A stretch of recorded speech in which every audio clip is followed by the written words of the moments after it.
चलो नेक्स्ट, वंश के आधार पर नागरिकता की बात करते हैं। Yes, bye decent. कल की क्लास क्लियर है? कोई डाउट तो नहीं है किसी को? है? देखिए आर्टिकल 10 इस कहता है the subject to the citizenship of the, हमारा जो नागरिकता है वो सब्जेक्ट टू पार्लियामेंट्री लॉ है। मतलब हमारी नागरिकता तब तक बनी रहेगी जब तक हम संसद के कानून के अनुरूप चलते रहेंगे, हाँ या ना? अगर संसद कोई ऐसे ही कानून बनाती है जिसके तहत हमारी नागरिकता छीनी जा सकती है तो छीनी जा सकेगी, या फिर संसद कोई ऐसा कानून बनाता है जिसका पालन करना हमें अनिवार्य है और हम नहीं करते हैं तो हमारी नागरिकता जा सकती है। तो हमारी जो नागरिकता है वो subject to the law of the parliament होगी, ये आर्टिकल 10 कहता है। यस,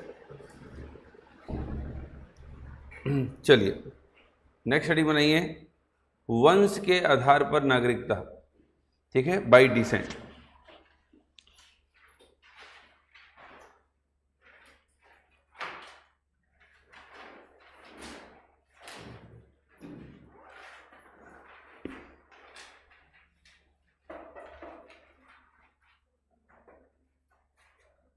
रिमोट नहीं मिल रही है क्या? इसे जाना पड़ेगा।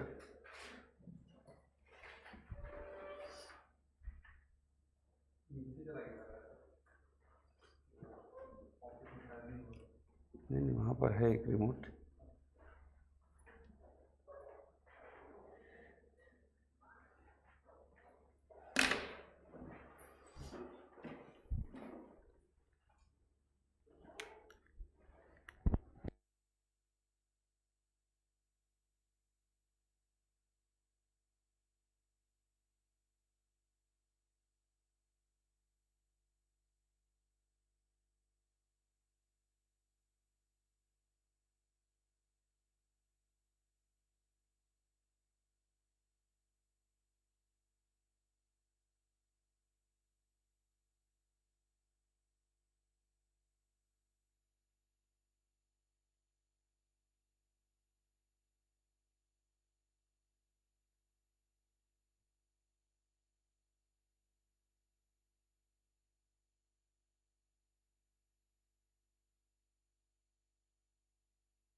वोट के लिए आया था, तब बंद हो गया था। 2004 की बात करें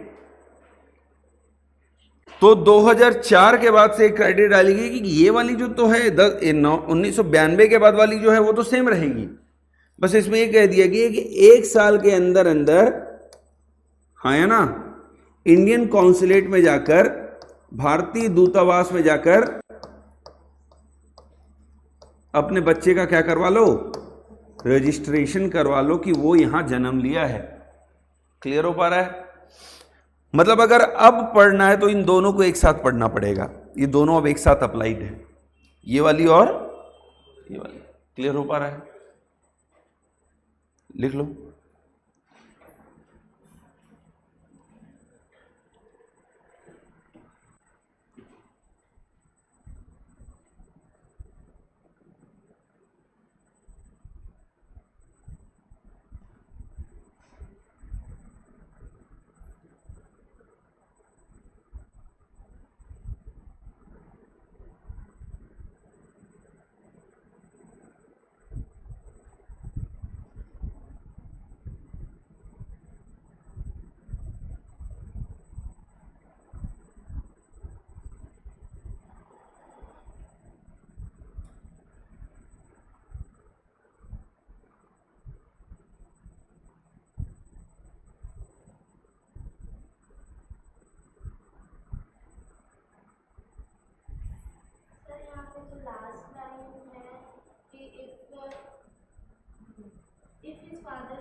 इसको गोलू मोलू क्वेश्चन कहते हैं।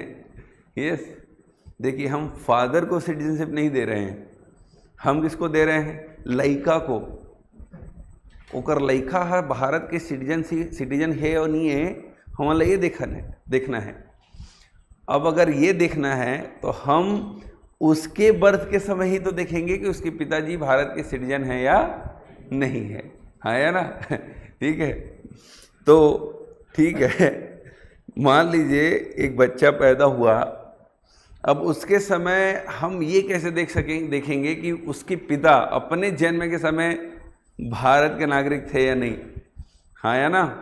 अब वो इसलिए कि अब अगर मान लीजिए उसके पिता जन्म के समय हो सकता है भारत के नागरिक ना हो, पर बाद में वो भारत के नागरिक बन गए हों, तो क्या उनके बच्चे को नागरिकता नहीं दोगे ना।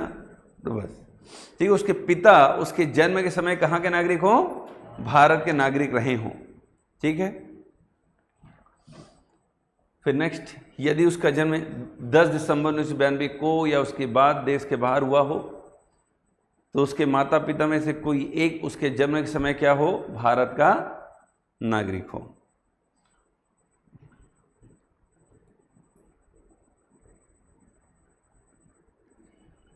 ये देखिए यहाँ पे लिखा भी है, अच्छे से पढ़ेंगे, either of his parents is citizen of India at the time of his birth. तो अब हिज में मतलब अच्छा, अब समझ में आया, अब सही है। फेमिनिज्म वाला केवल हिज था, हर नहीं था, है ना। अभी केवल मैं लड़का पैदा कर रहा था, अब लड़की भी हो गई, अब सही है।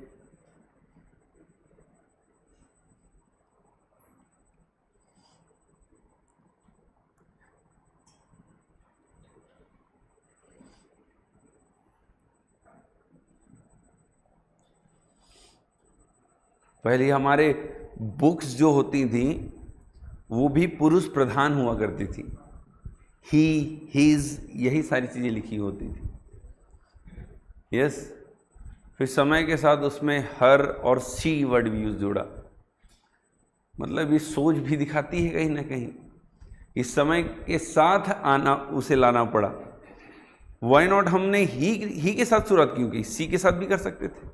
यस, पर कहीं ना कहीं जो इन सारी चीज़ों को बढ़ाने वाले थे वो पुरुष थे, हाँ या ना, और इसीलिए वहाँ पर हमेशा ही या इस तरीके से वो अपनी सोच के अनुसार चीज़ों को लेकर चले। पर लक्ष्मीकांत की अगर आप बुक अब देखेंगे, वो पिंक एडिशन आई उसके बाद से, हाँ या ना, वो लड़कियों के लिए थी, तब से उसमें हर और शी वाला ऑप्शन भी आ गया। यस, ही ऑब्लिक सी, है ना। इसमें हिंदी वालों को फायदा होता है, वह मतलब वह, है ना। हिंदी में भी मतलब लड़के के लिए भी वह और लड़की के लिए भी वह, तो उसमें फर्क नहीं होता। चलिए नेक्स्ट, 3 दिसंबर 2004 को या उसके बाद अगर पैदा हुआ हो तो क्या होगा?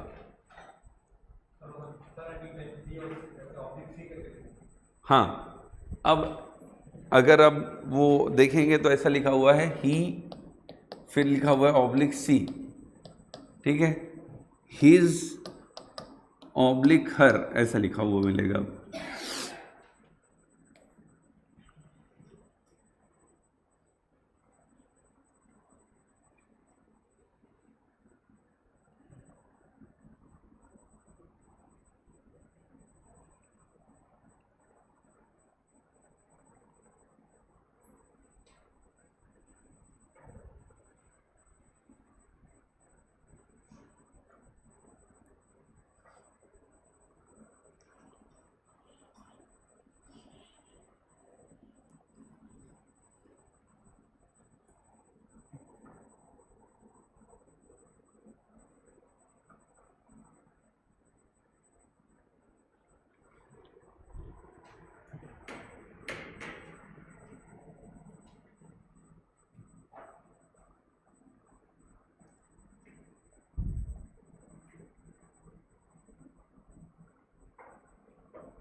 हो गया? चलो नेक्स्ट स्टडी बनाओ, बाय रजिस्ट्रेशन। हाँ,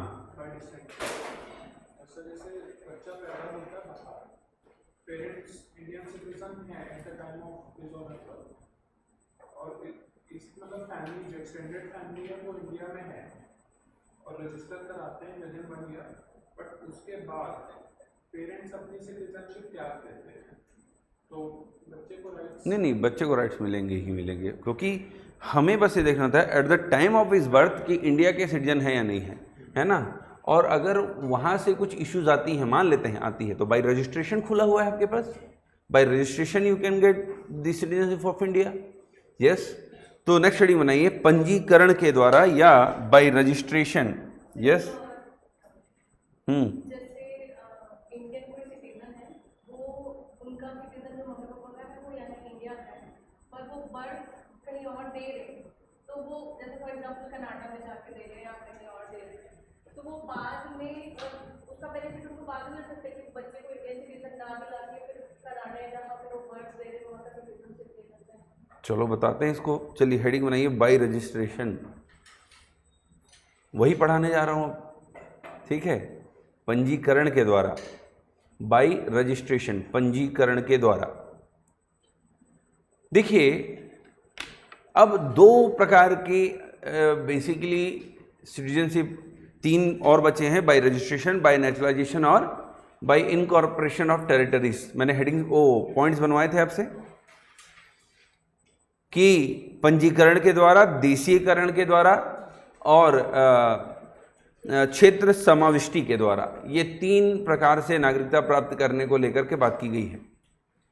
क्षेत्र समाविष्टि के द्वारा नागरिकता प्राप्त करना बड़ा आसान है, उसमें तो कोई कॉन्सेप्ट है नहीं, बस अगर कोई क्षेत्र भारत में शामिल हो जाए तो वहाँ के लोग भारत का नागरिक बन जाएंगे, ये कॉन्सेप्ट है। पर यहाँ पे जो कन्फ्यूज़न रहता है कि बाय रजिस्ट्रेशन और बाय नेचुरलाइजेशन किसको नागरिकता प्राप्त होगी।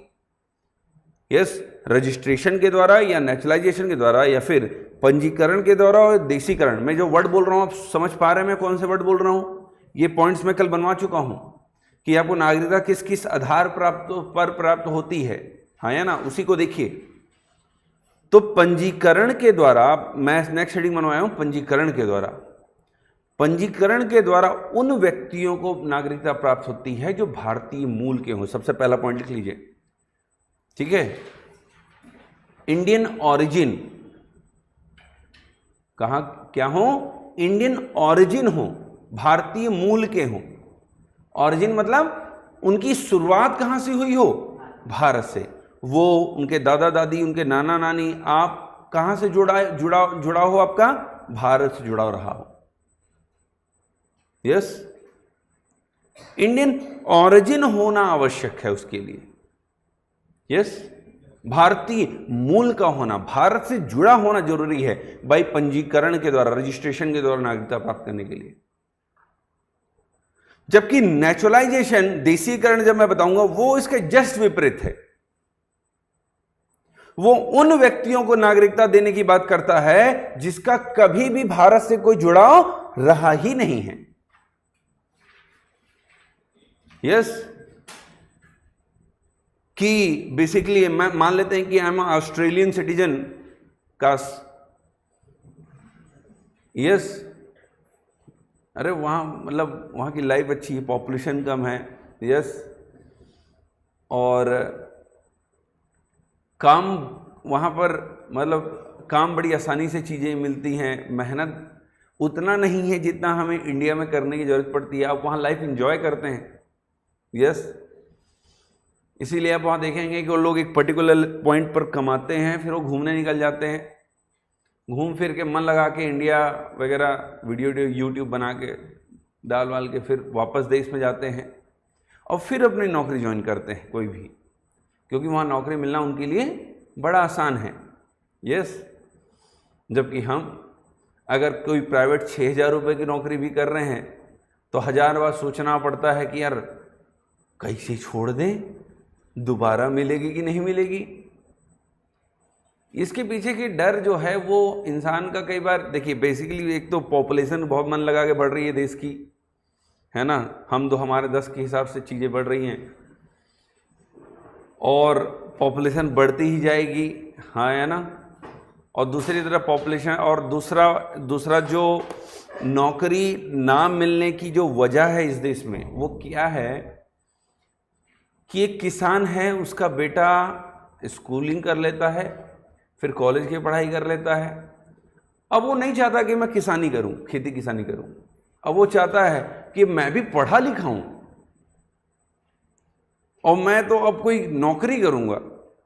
पर उसे ये समझ नहीं है कि उसकी खुद की जो खेती किसानी है वो उसको ऑनर बनाती है अगर वो बेहतर तरीके से करे, और नौकरी उसे नौकर। यस,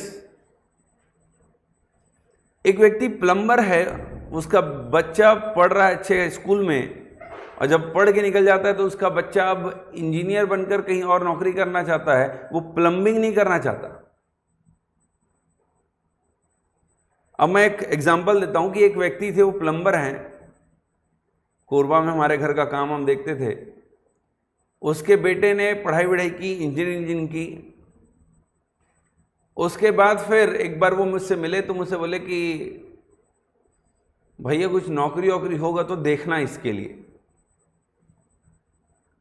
तो मैं बोला यार नौकरी करेगा भी, शुरुआत करेगा तो 12-15 हज़ार से ज़्यादा क्या मिलेगा उसको। इंजीनियर्स को आजकल उससे ज़्यादा पेमेंट कौन देता है शुरुआती कंडीशंस में। अगर आप नॉर्मल कॉलेज से पढ़ के निकले हैं तो, आईआईटी नहीं बात नहीं कर रहा हूँ मैं यार, आईआईटीज़ में भी हम देखते हैं कि भाई 1 करोड़ का पैकेज मिल गया। वो कुछ 1% लोग हैं आईआईटी के, सभी को नहीं मिलता।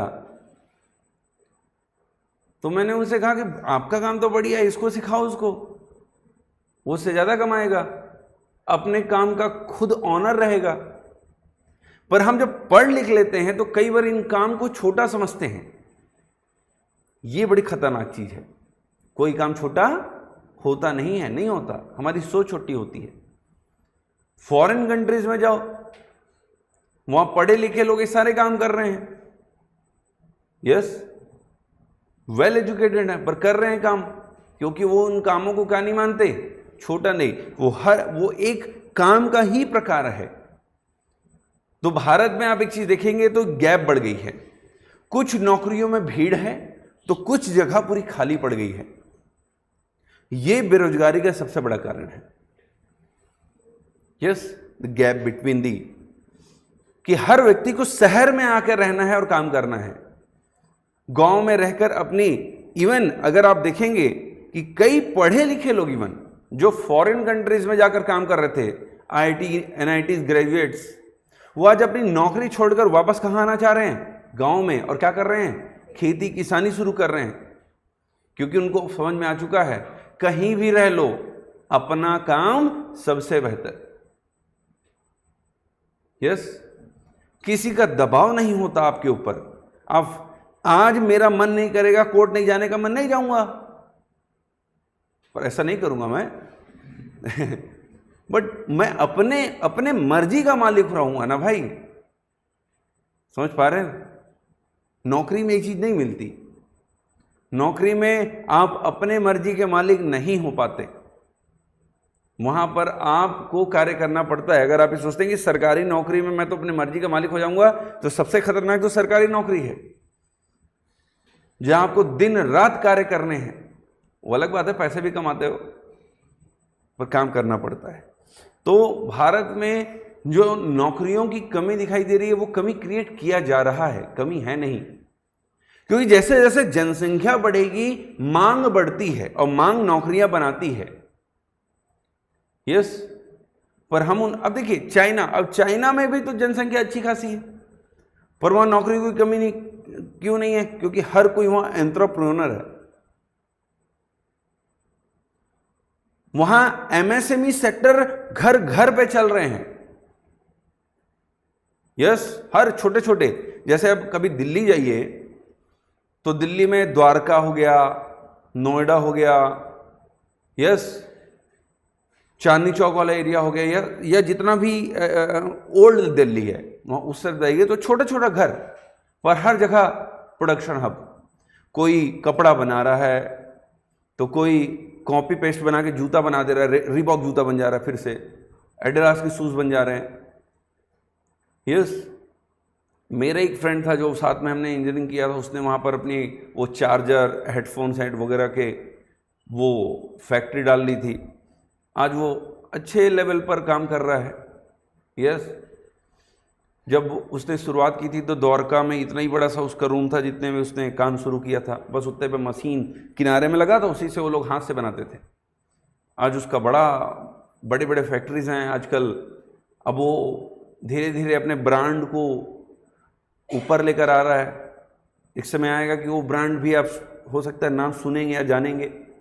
यस, तो अपना काम शुरू करते हैं लोग, तो अपना काम। अब वहाँ पर देखिए, जैसे आप मोबाइल फ़ोन्स में ये स्क्रीन गार्ड लगवा रहे हैं, कवर लगवा रहे हैं, ये सारी चीज़ें कहाँ से आ रही हैं? From the China only.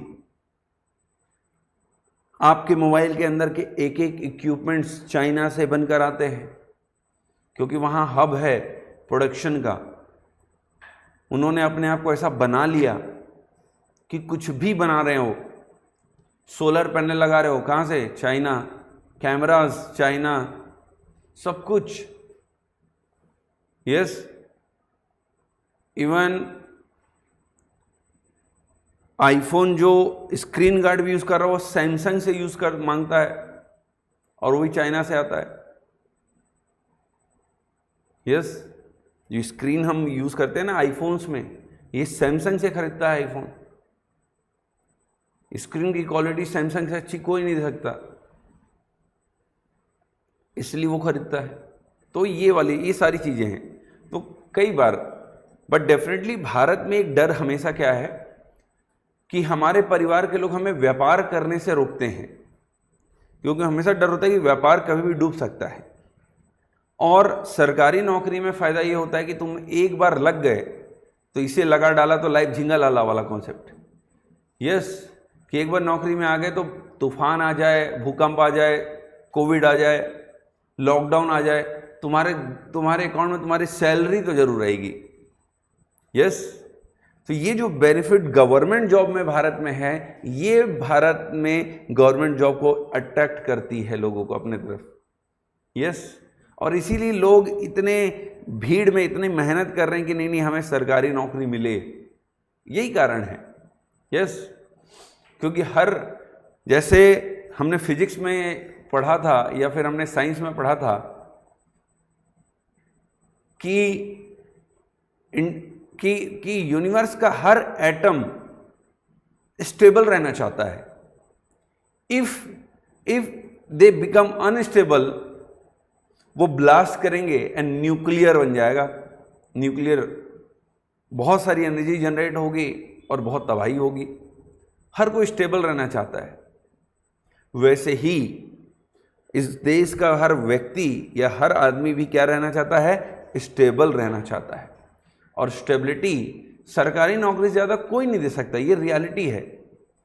Yes, कोई नहीं दे सकता। अब अगर कई बार जैसे कोई लड़की का पिता है और वो लड़की के लिए कोई ऐसा लड़का देख रहा है जो कमाता हो या उसकी सरकारी नौकरी हो, व्हाटएवर,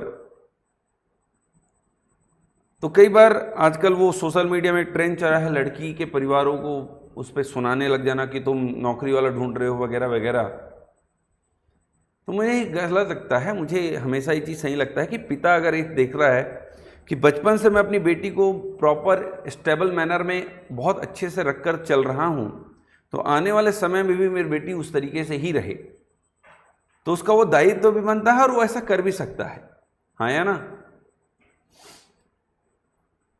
बट अननेसेसरी डिमांड्स नहीं होनी चाहिए। बट हाँ, ये डिमांड मुझे सही लगता है। क्यों सही लगता है? क्योंकि हर व्यक्ति अपने लाइफ में क्या ढूंढता है? स्टेबिलिटी, स्थिरता। वो उसे किसी तरीके से भी क्यों ना प्राप्त हो जाए, कैसे भी। यस, आप यूपीएससी कर रहे हैं, यूपीएससी से आपको स्टेबिलिटी मिलेगी जो ठीक है, नहीं तो कहीं ना कहीं तो मिलेगी।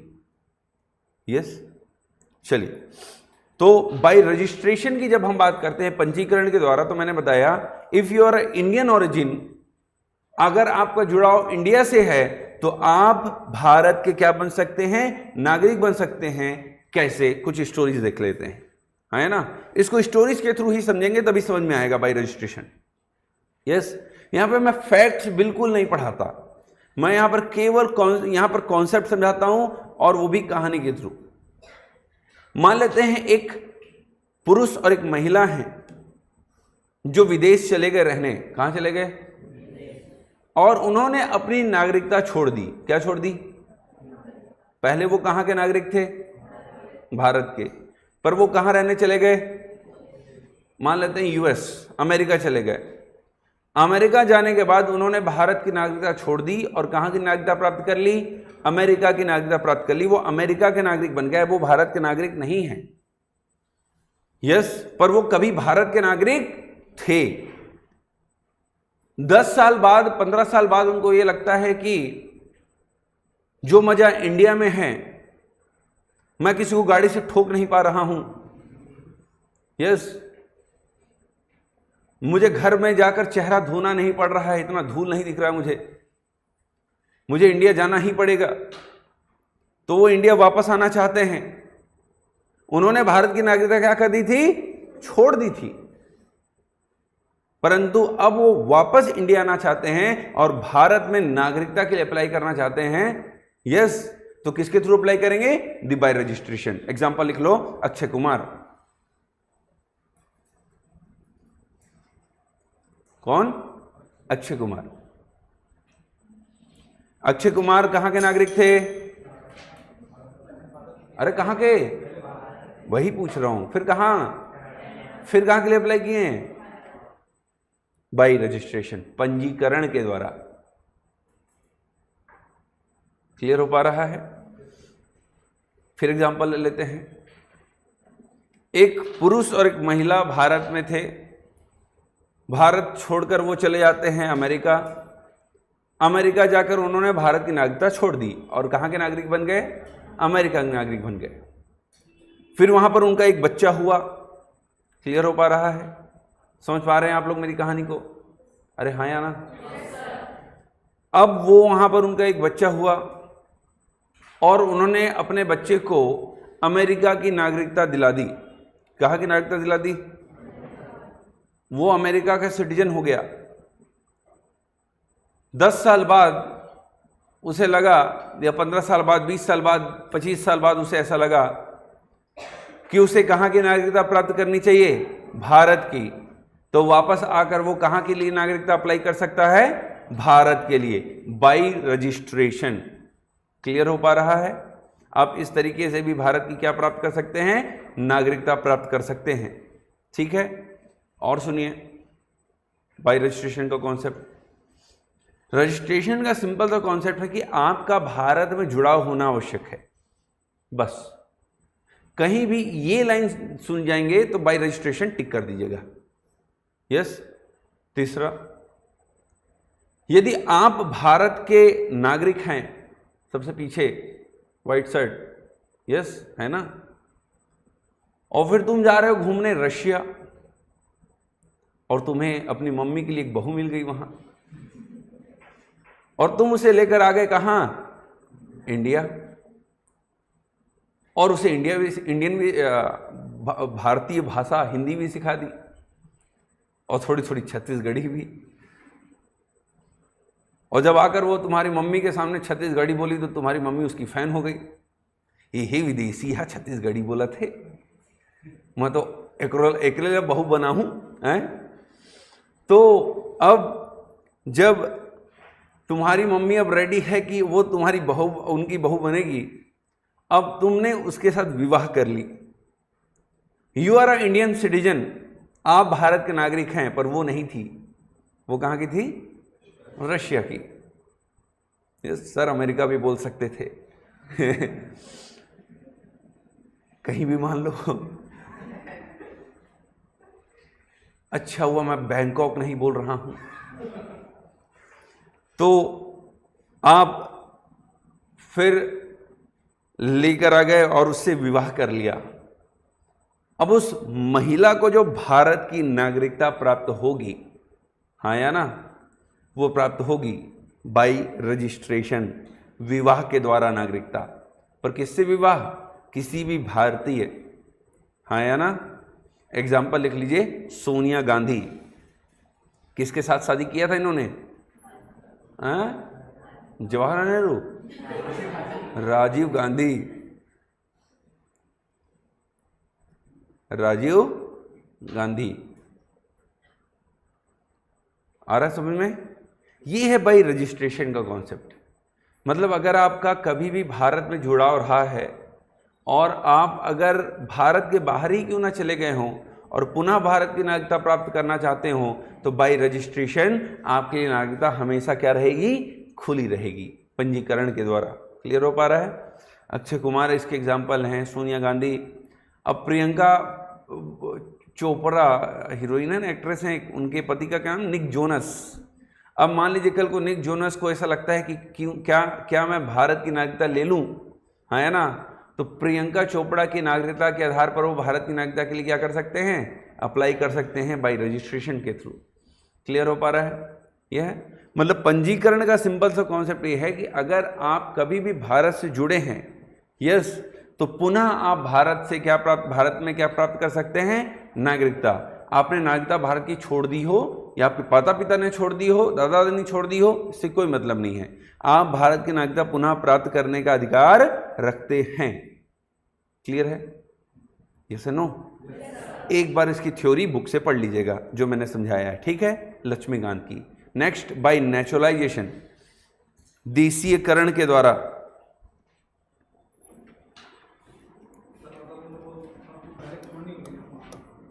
हाँ, छोड़ेंगे तो लेंगे कैसे नहीं, जब तक छोड़ेंगे ही नहीं तो नागरिकता लेंगे कैसे। मान लीजिए मैं ऑलरेडी नागरिक हूं, तो मैं फिर अप्लाई कर क्या करूंगा, माहौल बनाने के लिए अप्लाई करूं मैं। समझिए ना भाई, अगर मैं ऑलरेडी नागरिक हूं, अगर मेरा पेट ऑलरेडी भरा हुआ है तो मैं खाना क्यों खाऊंगा, हाँ या ना। अगर ऐसी चीजें दिख जाएं कि हाँ खा सकते हैं तो फिर खा लिया जाएगा। यस, हाँ हाँ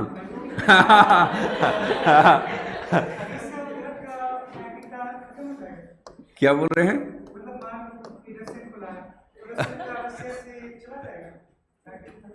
हाँ, उसकी वहां की नागरिकता छोड़नी पड़ेगी उसे, तो वो अपने जाके फिर अपने देश में अप्लाई कर ले। पूरा तय कर लिया है इस तरीके से सिटीजनशिप मैं प्राप्त करूंगा, और कभी अगर उससे मेरी लड़ाई हो भी जाती है तो उसके लिए उसके देश की नागरिकता खुली हुई है। मतलब भाई जैसे आपने अपने देश की नागरिकता मान लीजिए कभी छोड़ी, पुनः प्राप्त करने का अधिकार रखते हैं, वैसे वो भी रखती है, हाँ या ना? यस, बट कोशिश करिएगा कि उसे पुनः नागरिकता प्राप्त करने की आवश्यकता ना पड़े। यस और दूसरी चीज क्या है? और दूसरी चीज ये है कि दूसरी चीज ये है कि भारत में कोई भी नागरिक तभी बनेगा, जो आपका पहला क्वेश्चन था, भारत में कोई भी नागरिक तब बनेगा जो अपने देश की नागरिकता त्याग देगा, तभी। क्योंकि भारत नागरिक किसी एक ही देश का नागरिक हो सकता है, क्योंकि भारत में कौन से नागरिक है? सिंगल सिटीजनशिप का कॉन्सेप्ट है, एकल नागरिकता का। क्लियर हो पा रहा है ना? इनके बोलने में पूरा वो साउथ वाला टोन है, बस्तर वाला, है ना? क्योंकि मैं वहाँ रहा हूँ तो मैं जानता हूँ, बढ़िया इस तरीके से बात करते हैं। और कभी गए हैं कि नहीं? कौन कौन गया है बस्तर की तरफ घूमने? जाइए कभी, है ना? भारत बढ़िया, बहुत अच्छी जगह है, लोग बहुत अच्छे हैं, है ना? मुझे पसंद। मैं जब आया छत्तीसगढ़ तो मैं तो बिना मतलब कि इधर उधर पढ़ाने जाता था, बस इसलिए क्योंकि मुझे घूमने मिल जाए छत्तीसगढ़, है ना? किसी बहाने मैं छत्तीसगढ़ घूमने चला जाऊंगा इधर उधर, तो फिर छत्तीसगढ़ घूम लिया। बस अब मेरा पूरे इंडिया में नॉर्थ ईस्ट बचा है, वो घूम लूँ तो फिर देश के बाहर के फिर रास्ते बनेंगे। चलिए, बाय नेचुरलाइजेशन, यस, देशीकरण के द्वारा ये उनको नागरिकता प्रदान करता है, those are not Indian origin, जिनका कभी भी भारत से कोई जुड़ाव ही नहीं है, जो भारतीय मूल के नहीं हैं। क्या लिखना है? जो भारतीय मूल के नहीं है, मतलब आपका भारत से कोई जुड़ाव ही नहीं है। ना आपके दादा दादी कभी यहां के नागरिक थे, ना नाना नानी थे, ना पिता माता थे, ना आप हो, कभी कोई नहीं। आप किसी और देश के नागरिक थे, समझ पा रहे हैं? पर आप अब कहां के नागरिक बनना चाह रहे हैं? भारत की। एग्जांपल ले लेते हैं कि एक ऑस्ट्रेलियन नागरिक है, सिटीजन है, और वो आया भारत में बीएचयू में पढ़ने, और फिर बीएचयू में पढ़ते पढ़ते वो गया गंगा की घाट में, वहां पे देखा लोग धुआं उड़ा रहे हैं मन लगा के, उसे अच्छा लगा, यार इसमें तो किक है, किक, यस। और फिर उसने भी उसे एंजॉय करने लगा, वो भी एंजॉय करने लगा। कई फॉरेनर्स इसी वजह से बनारस छोड़कर नहीं जाते, ये रियलिटी बता रहा हूं मैं। उनको मजा आने लगता है इसमें। कई फॉरेनर्स मथुरा वृंदावन आते हैं, वहां पर वो गाना बजाना देखते हैं, उनको मजा आ जाता है। ऐसा हम क्यों नहीं कर रहे हैं? वो चालू हो गए वहां, अपने देश को छोड़ देते हैं, यहीं रह जाते हैं। यस, उनको अच्छा लगने लगती है ये सारी चीजें। तो अब वो इंडिया में रहकर इंडिया की चीजें उसे अच्छी लगने लगी, तो वो इंडिया में अब नागरिकता के लिए अप्लाई करना सकता है। क्या उसके माता पिता भारत के नागरिक थे? नहीं। क्या वो भारत का नागरिक था? नहीं। क्या उसके दादा दादी नाना नानी कभी भारत के नागरिक थे? नहीं, कोई नागरिक नहीं था, कभी नहीं। पर वो क्या बनना चाहता है? भारत का नागरिक। तो कैसे बनेगा? बाय नेचुरलाइजेशन, देशीकरण के द्वारा। समझ में आ रहा है? अब क्राइटेरिया बड़ी टफ है इसके लिए कि कोई इंडियन लैंग्वेज आनी चाहिए, 14 साल यहां रहना पड़ता है, तब जाकर नागरिकता प्राप्त होती है। नेचुरलाइजेशन की जो क्राइटेरिया है, इसको पढ़ना नहीं है, पूरा रट्टा बैठ के मारते रहोगे बुक में, कभी मत करना, नहीं पूछेगा कभी। बस उसके पीछे का कॉन्सेप्ट समझो कि नेचुरलाइजेशन के पीछे की नागरिकता कैसे मिलती है। तो those are not a Indian origin, जो भारत से जिनका जुड़ाव नहीं है, भारतीय मूल के नहीं है, अगर वो भारत में नागरिकता प्राप्त करना चाहते हैं तो किसके थ्रू प्राप्त करेंगे? नेचुरलाइजेशन के थ्रू। क्लियर? पर उसके लिए उनको करीब करीब कितने साल यहां पर रहना पड़ता है? 12 साल लगातार, और फिर उस 2 साल में थोड़ी सी छूट मिलती है। पर अप्रोक्स 14 साल का समय लगता है आपको नेचुरलाइजेशन की नागरिकता प्राप्त करने में। कितना साल? 14 साल। यस। साथ ही साथ आप भारतीय संविधान की रिस्पेक्ट करते हो, एक भाषा जानते हो, बहुत सारी क्राइटेरियाज हैं देशीकरण के द्वारा नागरिकता प्राप्त करने को लेकर के। पर हां, भारत सरकार के पास अधिकार है, अब यहां पर नोट डालिए, भारत सरकार के पास एक अधिकार है कि वो कुछ आधारों पर, कुछ ग्राउंड्स पर नेचुरलाइजेशन की जो क्राइटेरिया है, 14 साल रहने का, गुड बिहेवियर का, कॉन्स्टिट्यूशन के रिस्पेक्ट का, भाषा की, इंडियन लैंग्वेज जानने का, इन सभी को वेव ऑफ कर सकती है या फिर एक्सेप्शन बना सकती है, एक्सेप्शन के तौर पर देख सकती है कि आपको किसी भी चीज को पूरा करने की जरूरत नहीं है, आप भारत के नागरिक बन गए। लिखिएगा, पहले इंग्लिश में बोल रहा हूं। द गवर्नमेंट ऑफ इंडिया में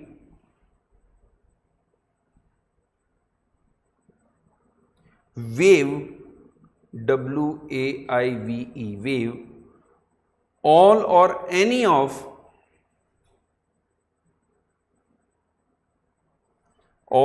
any of the conditions for naturalization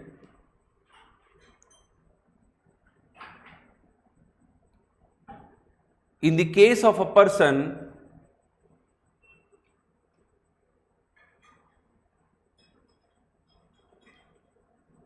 who has rendered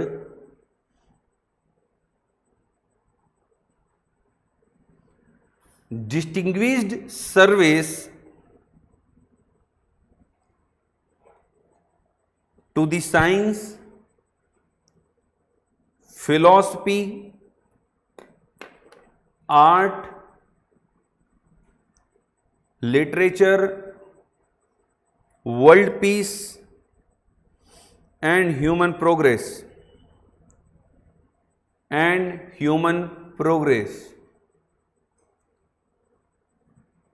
ठीक है भाई। हिंदी में लिखिए, फिर समझाता हूं, हिंदी में लिखिएगा। भारत सरकार को यह अधिकार है कि यदि किसी व्यक्ति ने विज्ञान, दर्शन, कला, इंस्टाग्राम पे नाचना कला नहीं है, यस, विज्ञान, दर्शन, कला, साहित्य, विश्व शांति या मानव प्रगति जैसे किसी क्षेत्र में विशेष योगदान दिया हो, किसी विशिष्ट क्षेत्र में योगदान दिया हो, तो वह नागरिकता प्रदान करने के लिए देशीयकरण के सभी शर्तों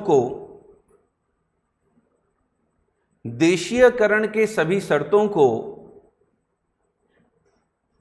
माफ कर सकती है या समाप्त कर सकती है।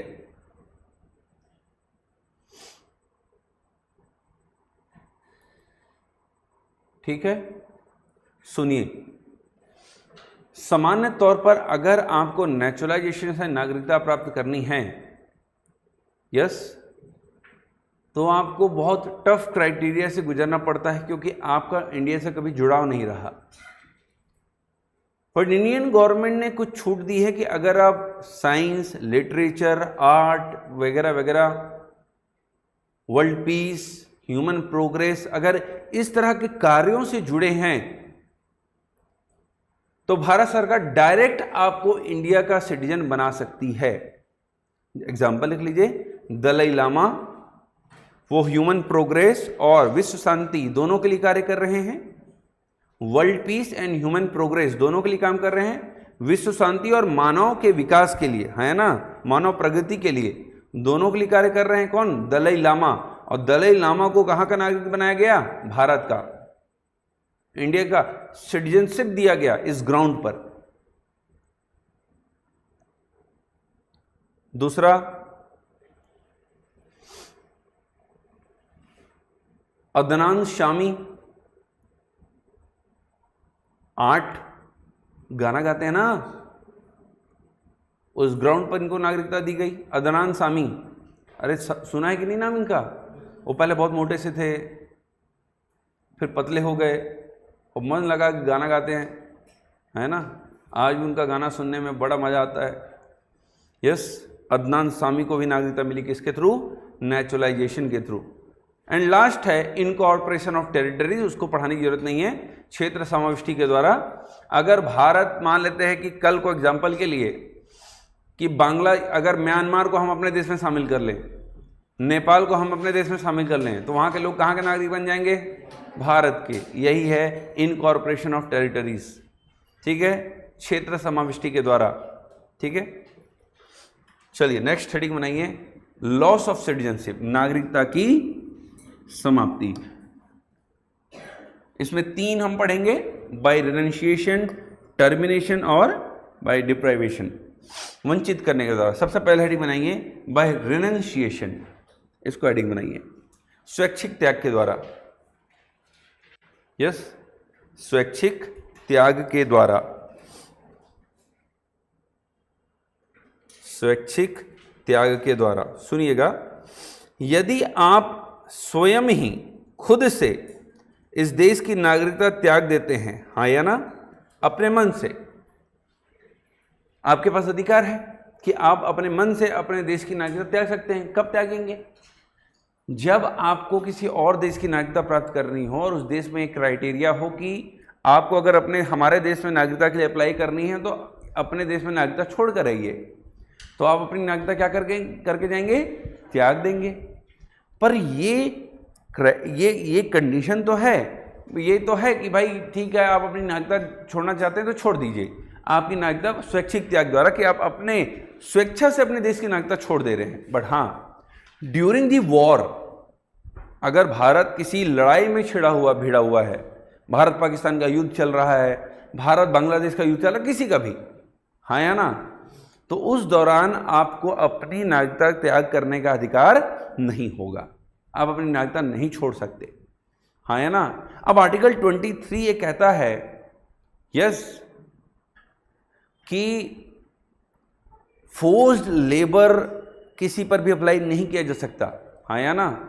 शोषण से बचाता है अनुच्छेद 23 आपको, पर अनुच्छेद 23 का ही सेकंड पार्ट जब आप फंडामेंटल राइट में पढ़ते हैं तो वहां पर राज्य को अधिकार देता है कि किसी के ऊपर भी कंपलसरी सर्विस थोप सकती है वो सेवा। अगर देश में लड़ाइयाँ चल रही हैं, कोई इंपॉर्टेंट, मान लेते हैं कि कोविड वगैरह फैल गया है, उस दौरान सरकार आपके ऊपर कंपलसरी सर्विस थोप सकती है, सेवा थोप सकती है, आपको वो करना पड़ेगा और सरकार आपको उसके लिए कोई सैलरी नहीं देगी।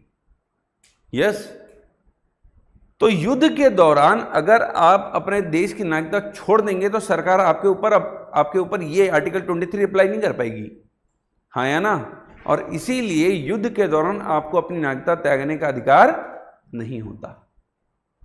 यस, और यदि मान लेते हैं, इसमें एक और एग्जांपल ये है और एक कॉन्सेप्ट और ये है कि मान लेते हैं कि मैं और मेरी वाइफ अपनी नागरिकता त्याग देते हैं भारत की, और हमने अमेरिका की नागरिकता कर ली, हाँ या ना। यस, कहाँ की नागरिकता प्राप्त कर ली? अमेरिका की। हमने खुद अपनी नागरिकता छोड़ दी। यस,